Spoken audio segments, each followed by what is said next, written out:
Hello everyone, कैसे আছো সবাই? আমি তো বহুত अच्छी আছি।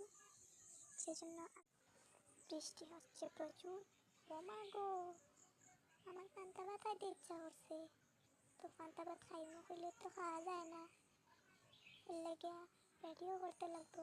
তো চলো যাই, রেডি করি। তো আমি আলু কেটে নিয়েছি। আলু কেটে নিয়ে চালের মধ্যে দিয়ে দেবো একসাথে কুকারে। চালের মধ্যে আলুগুলো দিয়ে দিলাম। তারপর এখন জল দিয়ে দেবো। জল দিয়ে এটাকে বসিয়ে দেবো তাড়াতাড়ি করে। এখন তৈরি করব আলু সিদ্ধ, যেহেতু পান্তা ভাতের সঙ্গে আলু মাখাতে খেতেই হবে। ভাত হয়ে গেছে,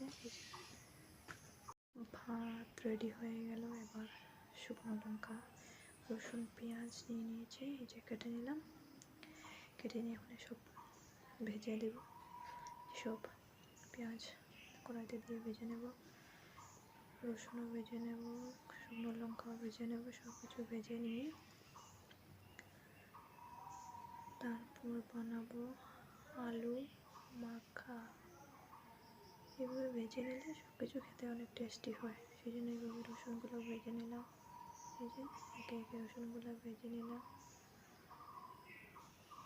ভেজে খেতে অনেক ভালো লাগে। রসুনগুলো এভাবে ভেজে অনেক খেতে অনেক ভালো লাগে। তো আমি আস্তে আস্তে কয়েকটা খেয়ে নিয়েছি।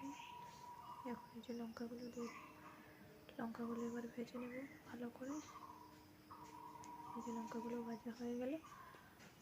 এইবার আলু নিয়ে নিয়েছি। এবার আলুটা মেখে নেব লঙ্কা, রসুন আর পেঁয়াজের সাথে ভালো করে মেখে নেব। নুনও দিয়ে দিয়েছি। এবার ভালো করে মেখে নেব। এবার হবে আমার আলু সিদ্ধ হয়ে গেছে। আলু মাখা রেডি। এবার পান্তা ভাত নিয়েছি, সাথে করেছিলাম বেগুনি, যে মাছ ভেজেছিলাম, ভেঙে গুঁড়ো করে আদা কাঁচা লঙ্কা দিয়ে পেঁয়াজ দিয়ে ভেজেছিলাম, বেগুনি করেছিলাম, নিয়ে নিলাম সাথে। তো রেডি হয়ে গেল আমার পান্তা ভাতের রেসিপি। একদিন বসে গেলাম খেতে। তো আমার ভিডিওটা